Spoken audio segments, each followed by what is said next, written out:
अगर आप BSc nursing करना चाहते हो, बीएससी नर्सिंग में एडमिशन लेना चाहते हो, तो ये वीडियो आपके लिए है। अगर आप एक नर्सिंग एस्पिरेंट हो या नर्सिंग स्टूडेंट हो या नर्सिंग लेने का सोच रहे हो या 12th के बाद कंफ्यूज हो कि क्या करना चाहिए, नीट नहीं करना है, तो ये वीडियो आपके लिए है। मैं एक एवरेज नर्सिंग स्टूडेंट हूँ एंड ये मेरी वीडियो सारे नर्सिंग स्टूडेंट्स को डेडिकेटेड है। वीडियो को एंड तक देखना, लाइक एंड सब्सक्राइब ज़रूर करना। स्टार्ट करते हैं। आज मैं आपको बताऊंगी कि बीएससी नर्सिंग क्या है, कैसा कोर्स है, इसमें एंट्रेंस के लिए आपको क्या चाहिए, इसमें एंटर करने के बाद कॉलेज लाइफ कैसी होती है, कितनी मज़ेदार होती है कॉलेज लाइफ। एक नर्सिंग स्टूडेंट की भी कॉलेज लाइफ मज़ेदार होती है देखा जाए तो मेहनत होता है, बहुत मेहनत होता है, पढ़ाई करनी पड़ती है, क्लिनिकल्स एवरीथिंग, बट मज़ा भी उतना ही आता है। एक बार आप वो हो जाओगे ना, आपको आदत हो जाएगा, तो फिर आपको अच्छा लगने लगेगा, आपको हॉस्पिटल ड्यूटीज़ में मज़ा आने लगेगा, आपको टीचर्स के साथ इंगेज होने में बहुत अच्छा लगेगा, आपको पढ़ाई करने में अच्छा लगेगा, सब्जेक्ट्स बहुत इंटरेस्टिंग होते हैं, कॉलेज लाइफ बहुत अच्छा होता है, कॉलेज में जो फ्रेंड्स मिलते हैं वो बहुत अच्छा होता है। एंड लकीली मेरे कॉलेज में तो सीनियर्स भी बहुत अच्छे हैं, हमारे कॉलेज में रैगिंग नहीं होती है। चलो स्टार्ट करते हैं। हाय एवरीवन, मेरा नाम है सौम्या राय और मैं बीएससी नर्सिंग सेकेंड ईयर की स्टूडेंट हूँ। मैं पीजी कॉलेज ऑफ नर्सिंग, जो कि छत्तीसगढ़ का one of the best college है नर्सिंग का, वहाँ से मैं अपना बीएससी नर्सिंग का कोर्स कर रही हूँ। बीएससी नर्सिंग एक 4 साल का अंडर ग्रेजुएट प्रोफेशनल कोर्स है। इसके बाद आप एक रजिस्टर्ड नर्स बन जाते हैं। बीएससी नर्सिंग में एडमिशन लेने के लिए आपको एंट्रेंस एग्ज़ाम देना पड़ता है। अब जो एंट्रेंस एग्ज़ाम होता है वो हम 3 बेसिस पे डिवाइड करते हैं। एक, अगर आपको सेंट्रल गवर्नमेंट यानी एम्स जैसे कॉलेजेस का देना है, अगर आपको स्टेट वाइज देना है तो स्टेट गवर्नमेंट कॉलेजेस के लिए तो आपको स्टेट वाइज देना पड़ता है। और एक प्राइवेट कॉलेजेस, कुछ प्राइवेट कॉलेजेस होते हैं जो स्टेट का गवर्नमेंट कॉलेज के लिए एंट्रेंस एग्ज़ाम होता है, उसी से प्राइवेट कॉलेजेस में भी एडमिशन होता है। कुछ कॉलेजेस डायरेक्ट भी ले लेते हैं। फॉर एग्जांपल जो हमारा कॉलेज है वो एक प्राइवेट कॉलेज है, बट वो एंट्रेंस एग्ज़ाम के थ्रू भी लेता है और डायरेक्ट भी ले लेता है। पहले बात करते हैं एम्स का। अब जो एम्स है उसमें क्या होता है, आपको ये एम्स का जो बीएससी नर्सिंग का एग्ज़ाम होता है वो एम्स दिल्ली कंडक्ट कराता है। आपको एम्स के वेबसाइट में जाके फॉर्म अप्लाई करना पड़ता है। फॉर एग्ज़ाम्पल अब जो एम्स है वो अपना एग्ज़ाम खुद कंडक्ट कराता है। अपना जो बीएससी नर्सिंग का एंट्रेंस एग्ज़ाम है वो एम्स दिल्ली कंडक्ट कराता है सारे एम्स के लिए। तो उसमें क्या करना पड़ता है, एम्स की वेबसाइट होती है amsexam.ac.in, वहाँ पे आपको फॉर्म फिल करना पड़ता है और फॉर्म अप्लाई करते टाइम आपको अपने डॉक्यूमेंट्स फिल करने पड़ते हैं, जैसे 10th-12th की मार्कशीट, आपका डोमिसाइल, आपका आइडेंटिफिकेशन प्रूफ, आपके पासपोर्ट साइज फ़ोटोज़, एंड अगर आपका सर्टिफिकेट है कास्ट सर्टिफिकेट तो उसको। फिर आपने फॉर्म अप्लाई किया। फॉर्म अप्लाई करने के बाद आपको एडमिट कार्ड मिलता है। एडमिट कार्ड मिलने के बाद आप एग्ज़ाम देने जाते हो। एम्स सेंटर अलॉट करता है और आपको सेंटर में जाके एग्ज़ाम देना पड़ता है। वहाँ पे जाके आप एग्ज़ाम देते हो। उसके बाद उसका जब एम्स के वेबसाइट पे रिज़ल्ट आता है तो अगर आप रिज़ल्ट में सेलेक्ट हो गए, अगर आप जनरल वाले हो 55% से ऊपर आपके नंबर आ गए, और कैटेगरी वालों के आई थिंक 40% से ऊपर नंबर चाहिए होता है उनको, तो अगर आप सेलेक्ट हो गए तो फिर एम्स से आपको मेल आएगा, या फिर आप एम्स के वेबसाइट पे जो रिज़ल्ट आता है, रिज़ल्ट का पीडीएफ आप उसको चेक करोगे। अगर आप पास हो गए हो तो आप चॉइस फिलिंग के लिए जाओगे। चॉइस फिलिंग यानी आपको कौन सा एम्स चाहिए, आपके रैंक के हिसाब से आप एम्स भरोगे कि आपको कौन सा एम्स चाहिए। एम्स रायपुर चाहिए, एम्स पटना चाहिए, एम्स भुवनेश्वर चाहिए, कौन सा एम्स चाहिए, ये आप चॉइस फिलिंग में डालोगे। उसके बाद आपके रैंक के हिसाब से आपको कौन सा एम्स अलॉट हुआ है ये आएगा। उस एम्स से आपको या तो मेल में नोटिफिकेशन आएगा या फिर आपको कॉल आएगा कि भैया आपका सिलेक्शन हो गया है, आप काउंसलिंग के प्रोसेस के लिए आइए। नेक्स्ट आप काउंसलिंग के प्रोसेस के लिए जाएंगे, वहाँ भी आपके बहुत सारे डॉक्यूमेंट लगेंगे, लाइक 10th-12th का सर्टिफिकेट लगेगा, 10th-12th का मार्कशीट, आपका ट्रांसफ़र सर्टिफिकेट, कैरेक्टर सर्टिफिकेट, आपका पासपोर्ट साइज़ फ़ोटोज़ बहुत सारे, आपका आधार कार्ड का फ़ोटो, डोमिसाइल का सर्टिफिकेट है तो वो लगेगा, आपके रिज़ल्ट लगेंगे, आपका जो एंट्रेंस एग्ज़ाम का एडमिट कार्ड था वो लगेगा। इतने सारे डॉक्यूमेंट्स लगते हैं काउंसलिंग के टाइम पे। फिर आपका काउंसलिंग हुआ, वहाँ पे एडमिशन होता है। एडमिशन के टाइम आपसे फ़ीस लिया जाता है। एम्स का फ़ीस बहुत कम होता है, 3000 to 4000 में आपकी पूरी बीएससी नर्सिंग की पढ़ाई हो जाती है एम्स में, अगर मेस चार्जेस अलग से इंक्लूड ना हो तो ये है एम्स की बात। अब बात करते हैं जो स्टेट गवर्नमेंट कॉलेजेस होती है जो नर्सिंग का एग्ज़ाम्स कंडक्ट करा वहाँ का भी प्रोसेस सेम है। फॉर एग्जांपल जैसे छत्तीसगढ़ हो गया, तो छत्तीसगढ़ का वेबसाइट है। छत्तीसगढ़ में आप बीएससी नर्सिंग या फिर कोई भी एग्ज़ाम है उसको देने के लिए आपको सीजी व्यापम के वेबसाइट पे जाना पड़ता है। वहाँ के वेबसाइट पे आपको लिंक मिलेगा, लिंक पे क्लिक करोगे, आपके पास फॉर्म आएगा, फॉर्म फिल करोगे। सेम प्रोसेस है, प्रोसेस सेम है, काउंसलिंग तक का प्रोसेस सेम है। आपको चॉइस फिलिंग होगा, कॉलेज अलॉट होगा, फिर आप कॉलेज में जाओगे, वहाँ पे एडमिशन का प्रोसेस कंप्लीट करोगे। एडमिशन के प्रोसेस के बाद आप फीस पे करोगे। गवर्नमेंट कॉलेजेस के 10 to 15,000 या उससे कम होते हैं, प्राइवेट कॉलेजेस के 50,000 to 2 लाख वेरी का डिपेंड करता है कि आप कॉलेज प्राइवेट कॉलेज में हो तो आप डे स्कॉलर की हॉस्टलर हो, हॉस्टलर के थोड़े और ज़्यादा लगते हैं। एंड उसके बाद फाइनली आपका एडमिशन हो गया। एडमिशन के बाद स्टार्ट होती है आपकी finally college life. BSc nursing की कॉलेज लाइफ बहुत इंटरेस्टिंग है। स्टार्टिंग में थोड़ा प्रॉब्लम होता है, थोड़ा डिफ़िकल्ट जाता है, जो कि हर कोर्स में जाता है, बट अगर एक बार इंटरेस्ट आ जाए तो बहुत अच्छा है। और हॉस्पिटल ड्यूटी सबसे बेस्ट लगती है, मतलब आपको ऐसा लगेगा कि मैं हॉस्पिटल ड्यूटी ही करते रहूं। और हमारा कॉलेज इतना इंटरेस्टिंग है, इतना अच्छा कॉलेज है कि मैं क्या बताऊँ। वहाँ पे पढ़ाई भी बहुत अच्छी होती है, टीचर्स भी बहुत अच्छे, इवन टीचर्स इतने कोऑपरेटिव है कि अगर आपको कोई हेल्प चाहिए तो वो हमेशा खड़े होते हैं आपकी हेल्प करने के लिए। मैं पीजी कॉलेज ऑफ नर्सिंग की बात कर रही हूँ। तो वैसे बहुत सब सारे कॉलेजेस बहुत अच्छे होते हैं, बट मैं अपने कॉलेज की बात करूँगी। मेरे कॉलेज के टीचर्स बहुत अच्छे, फैकल्टीज़ बहुत अच्छी है, और यहाँ पे पोस्टिंग क्लिनिकल्स बहुत अच्छे हैं। यहाँ पे जो सिलेक्शन होता है कैंपस वो भी बहुत अच्छा है। और जो हमारा कॉलेज है वो जिस हॉस्पिटल में पोस्टिंग लगाता है वहाँ वो हॉस्पिटल भी बहुत ज़्यादा अच्छा है। वो भिलाई का one of the best hospital है, भिलाई स्टील प्लांट अथॉरिटी का हॉस्पिटल है वो। अब हो गया आपका एडमिशन प्रोसेस कंप्लीट।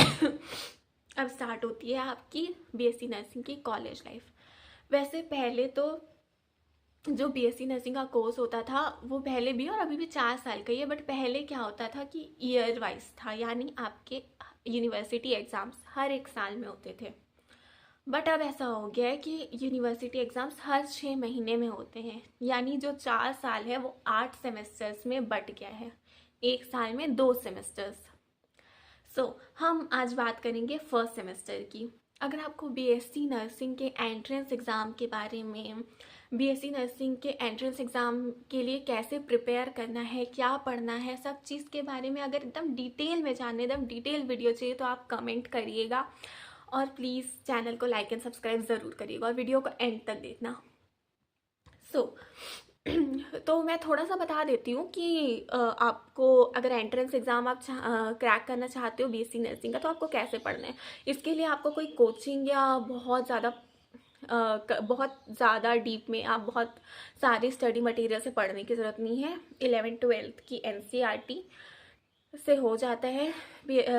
इसके सिलेबस में जो normal physics, chemistry and bio है एनसीईआरटी की, वही क्वेश्चन में पूछा जाता है। हाँ, एम्स में जीके भी पूछा जाता है, तो अगर आपको एम्स का एग्ज़ाम देना है तो आप जीके भी पढ़िए।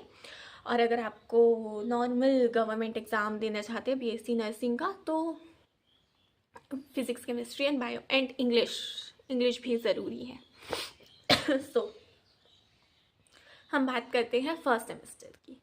अब आप बीएससी नर्सिंग में आ तो गए हो, बट स्टार्टिंग में आपको समझ नहीं आता कि हम पढ़ाई कैसे करें। स्टार्टिंग में इतना बर्डन हो जाता है कि हम मैनेज कैसे करें। वैसे हमारा तो फर्स्ट सेमेस्टर में सिर्फ थ्योरी था, हमारी क्लिनिकल सेकेंड सेमेस्टर से स्टार्ट हुई थी। फर्स्ट सेमेस्टर में हमारा थ्योरी था, हमको बहुत ज़्यादा असाइनमेंट्स नहीं था। सारा बर्डन सब चीज़ हमको सेकेंड सेमेस्टर से स्टार्ट हुआ। फर्स्ट सेमेस्टर में सिर्फ हमको पढ़ना था, बट वो भी हमको समझ नहीं आ रहा था कि हम कैसे करें। क्यों? क्योंकि जितना नर्सिंग को इजी लोग समझते हैं, नर्सिंग की पढ़ाई को इजी समझते हैं, उतना नहीं होता। नर्सिंग कोर्स बहुत अच्छा है, यहाँ स्कोप्स बहुत अच्छे हैं। अगर आप नर्सिंग करना चाहते हो, अगर आप एवरेज स्टूडेंट भी हो तो भी आप नर्सिंग कर लोगे, बट आपको थोड़ा सिंसियर होना पड़ेगा, थोड़ा अपनी लाइफ में डिसिप्लिन लाना पड़ेगा, थोड़ा पेशेंस लाना पड़ेगा, और आपको फिजिकली और मेंटली बहुत स्ट्रांग होना पड़ेगा। कि नर्सिंग एक बहुत अच्छा कोर्स है। सो फर्स्ट सेमेस्टर जैसे ही स्टार्ट हुआ, फर्स्ट सेमेस्टर में हमारे 4 सब्जेक्ट्स थे, anatomy, physiology, sociology and psychology. But जो एनाटमी और फिजियोलॉजी था वो एक साथ कंबाइंड था, सोशियोलॉजी एंड साइकोलॉजी एक साथ कंबाइंड थे। तो बेसिकली हम बोल सकते हैं कि हमारे 2 सब्जेक्ट थे, anatomy and physiology and sociology and psychology. तो पहले तो मैं बुक की बात कर लेती हूँ। एनाटमी एंड फिजियोलॉजी के लिए जो बुक हमने यूज़ की थी वो थी बीडी चौरसिया। बीडी चौरसिया एक बहुत अच्छी बुक है, बट उसकी एक मोटी सी बुक आती है जो नर्सिंग स्टूडेंट्स को दी जाती है, पर्टिकुलर वो नर्सिंग के लिए ही बना है। आई प्रिफर वो बुक मत लेना। बुक अच्छी है बट उसमें लैंग्वेज बहुत टफ है। अगर आप बहुत एवरेज हो, एवरेज स्टूडेंट हो, है ना, तो आपको वो उतना ईजिली नहीं समझ आएगी। मुझे भी नहीं आई थी। मैं प्रीफर करती हूँ कि बीडी चौरसिया की अलग अलग बुक जो आती है वॉल्यूम वाइज मेडिकल स्टूडेंट्स के लिए, एमबीबीएस स्टूडेंट्स के लिए, वो बहुत अच्छी होती है, उसमें लैंग्वेज बहुत ईजी होता है, तो वो बुक ले। नेक्स्ट सोशियोलॉजी एंड साइकोलॉजी, उसकी बुक बहुत अच्छी थी, हमारे कॉलेज वालों ने ही वो बुक प्रेफर की थी और वो बुक बहुत अच्छी थी। वो पी प्रकाश की बुक थी, तो आप सोशियोलॉजी एंड साइकोलॉजी के लिए वो बुक प्रेफर कर सकते हैं। अब आपको पढ़ना कैसे है? क्यों? क्योंकि कॉलेज का टाइम 8 घंटे का होता है, उसके बाद कभी आपके क्लिनिकल्स लगते हैं, कॉलेज और क्लिनिकल साथ में लग रहे हैं, फिर कभी प्रैक्टिकल्स होता है, असाइनमेंट्स इतने सारे होते हैं, तो आप सब चीज़ को कैसे मैनेज करोगे? Don't worry, I will tell you. So सबसे पहले तो जिस दिन आपका कॉलेज और ड्यूटी साथ में लग रहा है, उस दिन आपके पास हिम्मत नहीं होती है करने की। हमको ऐसा लगता है कि बस हो गया, ड्यूटी ख़त्म, फाइनली अब घर जाके रेस्ट करेंगे, तो उस दिन तो पढ़ाई नहीं हो पाती है। अब बात हुई कि जिस दिन ड्यूटी नहीं रहता, सिर्फ कॉलेजेस होती है, तो आप कॉलेज कंप्लीट करके अपना आए, उसके बाद आप फ्रेश हुए, थोड़ा सा टीवी देखा, थोड़ा मूड फ्रेश किया, थोड़ा नैप ले लिए माइंड को फ्रेश करने के लिए। बट उसके बाद आपको पढ़ना बहुत ज़रूरी है, रोज़ का रोज़ कंप्लीट करना बहुत ज़रूरी है। नर्सिंग में सिलेबस बहुत ज़्यादा होता है ना। कोई ऐसा सब्जेक्ट नहीं है जिसमें सिलेबस कम है, हर सब्जेक्ट में बहुत सारे चैप्टर्स होते हैं, उसके अंदर बहुत सारे कंटेंट्स होते हैं, छोटे छोटे टॉपिक होते हैं। और फर्स्ट सेमेस्टर में मुझे ऐसा लगता है कि एनाटमी एंड फिजियोलॉजी बहुत इंपॉर्टेंट सब्जेक्ट है। क्यों? क्योंकि आगे के सेमेस्टर के सारे सब्जेक्ट्स का बेसिक है anatomy and physiology, specially medical, surgical, nursing आपको आगे पढ़ना है, जिसका बेसिक है एनाटमी एंड फिजियोलॉजी, जो कि एक बहुत इम्पॉर्टेंट सब्जेक्ट है। इसको पढ़ना बहुत इम्पॉर्टेंट, क्योंकि आप किसी पेशेंट को आप ट्रीट करने जा रहे हो, उसको कहाँ प्रॉब्लम है, उस ऑर्गन के बारे में अगर आपको उसकी एनाटमी फिजियोलॉजी नहीं पता है, तो आप क्या समझ पाओगे कि इसको क्या हो रहा है, कहाँ पेन हो रहा है, कैसे हो रहा है, आप उसको ट्रीटमेंट कैसे दे पाओगे? आप एकदम मेन कॉज नहीं समझ पाओगे, उस चीज़ का रूट कॉज नहीं समझ पाओगे। अब तो एनाटॉमी एंड फिजियोलॉजी बहुत ज़रूरी होती है और यही आपका बेस बनाती है मेड सर्च के लिए।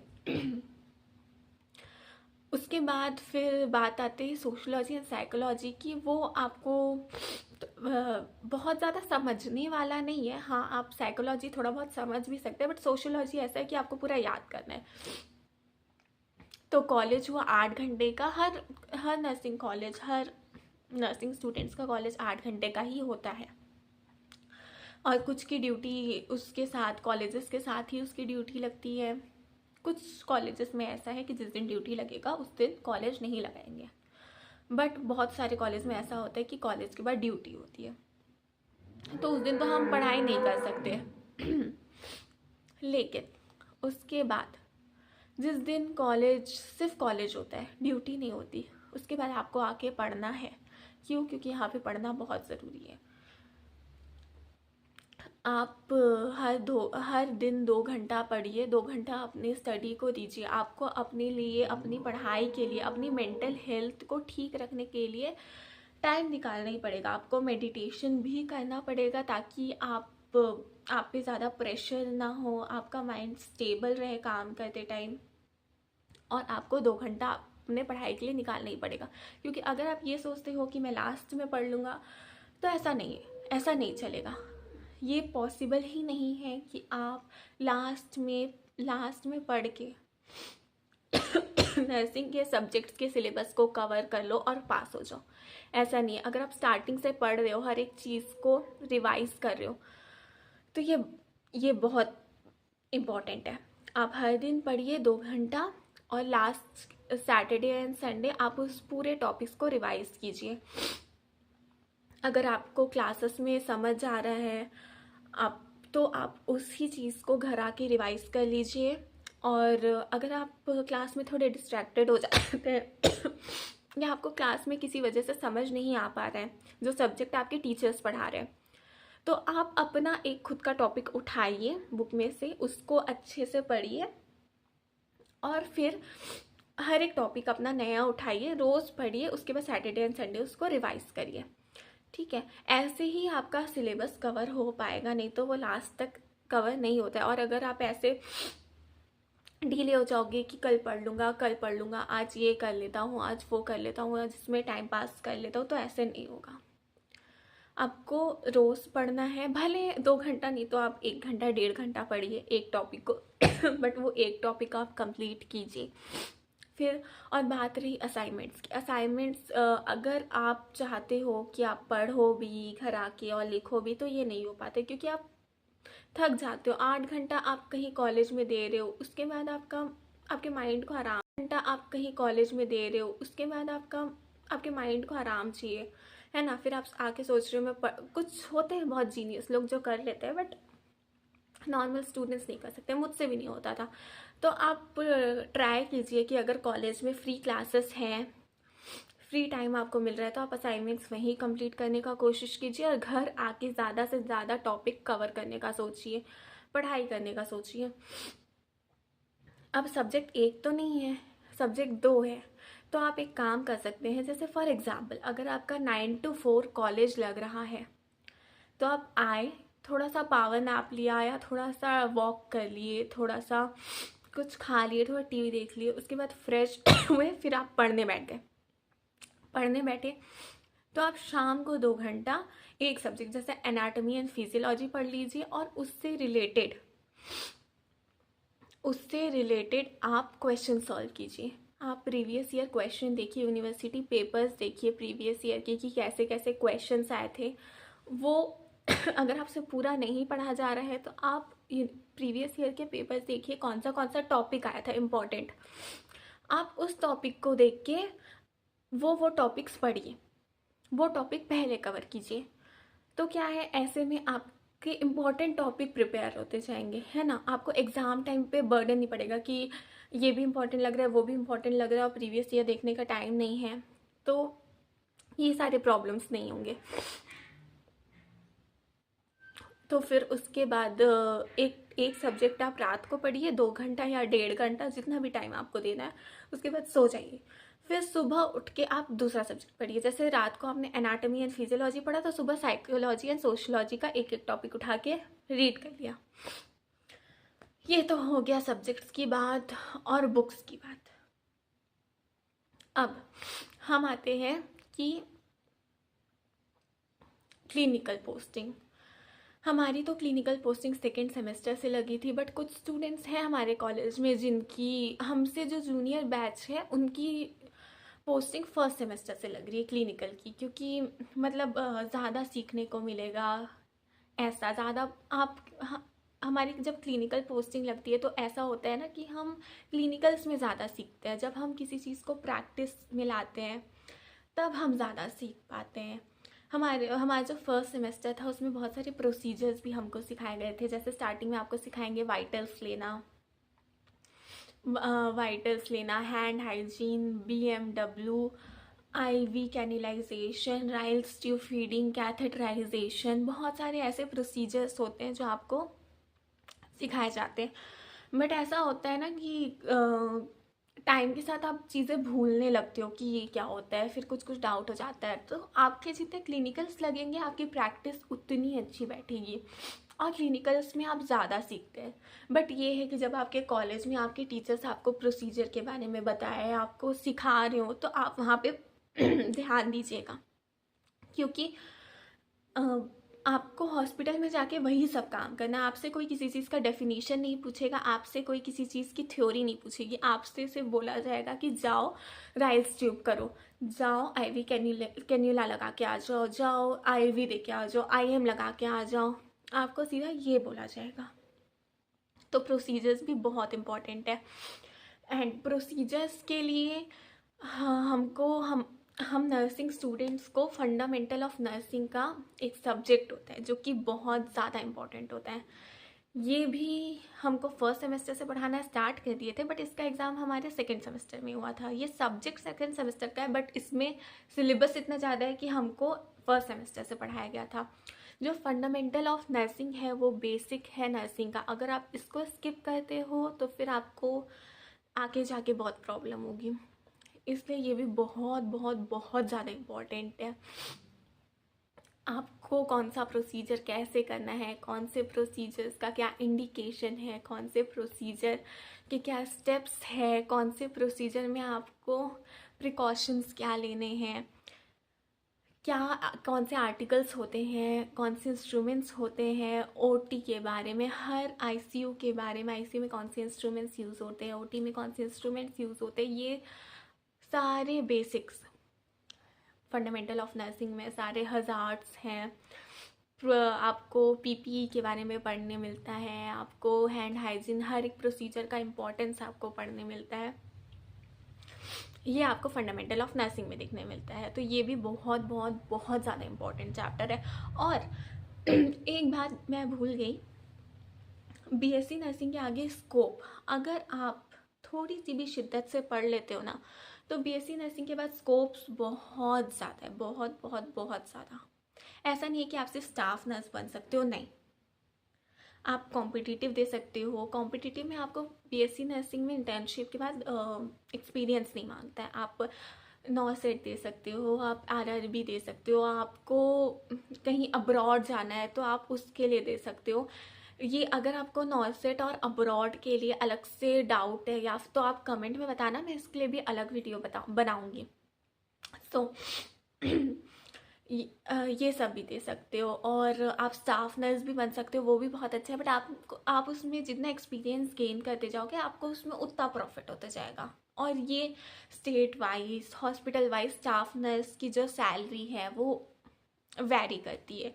उसके बाद गवर्नमेंट है, ठीक है, मिलिट्री नर्स है, आप मिलिट्री सर्विसेज में जा सकते हैं, वहाँ भी बहुत अच्छी सैलरी होती है, बहुत अच्छा स्कोप होता है एक नर्स के लिए। वहाँ भी डायरेक्ट अगर आप as a military nurse join करते हैं तो आपको ऑफिसर की पोस्ट दी जाती है। उसके बाद आप क्लिनिकल इंस्ट्रक्टर बन सकते हैं। क्लिनिकल इंस्ट्रक्टर का जॉब ये होता है कि अपने जो स्टूडेंट्स होते हैं आप उनको क्लिनिकल एरिया में हेल्प करें। उसके बाद CHO कम्युनिटी हेल्थ ऑफिसर्स होते हैं, आप वहाँ पे अपनी जॉब कंटिन्यू कर सकते हैं। वो भी एक बहुत बहुत अच्छा साइड है नर्सिंग का, इन रूरल एरियाज़ में। और आईसीयू नर्स हो गया, ओटी नर्स हो गया, ये सब भी बहुत अच्छा है। बट इन सब में सबसे बेस्ट है नर्सिंग ऑफिसर। और अगर आपको टीचिंग साइड में जाना है, एकेडमिक साइड में जाना है, तो MSc nursing was the best for you.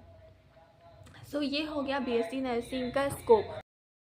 सो अगर आप नर्सिंग सिर्फ सैलरी के लिए करना चाहते हैं, या फिर एक सेफ ऑप्शन मान के कर रहे हैं, नीट नहीं हुआ तो, या फिर कंफ्यूज है इसलिए कर रहे हैं, तो मैं आपको बता दूं नर्सिंग एक बहुत अच्छा प्रोफेशन है।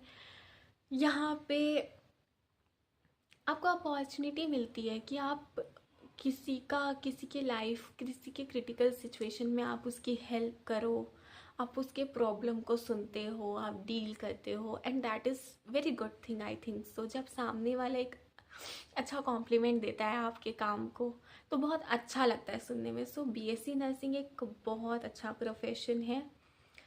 और अगर आप थोड़े से भी सिंसियर हो, डिसिप्लिन्ड हो, आपको पेशेंस है, तो ये बहुत अच्छा है आपके लिए, आप इसको ज्वाइन कर सकते हैं। एज अ नर्स मैंने ये एक्सपीरियंस किया है। बीएससी नर्सिंग कोर्स तो बहुत अच्छा है, पर स्टार्टिंग में थोड़ा मेहनत करना पड़ता है, थोड़ी स्ट्रगल होती है जब आपसे असाइनमेंट्स, क्लिनिकल्स और क्लासेस तीनों हैंडल नहीं होती, बीच में आपके एग्ज़ाम्स भी होते हैं, तो वो सब थोड़ा भारी पड़ता है। बट फिर धीरे धीरे धीरे धीरे आदत हो जाती है, आपको समझ आने लगता है कि डील कैसे करना है हर चीज़ से, हर चीज़ को कैरी कैसे करना है, कैसे पढ़ना है, क्या करना है, कैसे मैनेज करना है कॉलेज लाइफ को और क्लिनिकल्स को। साथ में इसके अलावा भी आपको कॉम्पिटिटिव के लिए कैसे प्रिपेयर करना है। जैसे फॉर एग्जांपल अगर आप नॉसेट के लिए प्रिपेयर करना चाहते हैं, तो आप मुझे कमेंट में बताइए, मैं अलग से वीडियो भी बनाऊंगी नॉसेट के लिए। एंड अगर आप एक नर्सिंग स्टूडेंट हैं और मेरी वीडियो देख रहे हैं, या फिर आप नर्सिंग करना चाहते हैं, तो प्लीज़ चैनल को लाइक एंड सब्सक्राइब ज़रूर करना। Thank you so much, bye bye.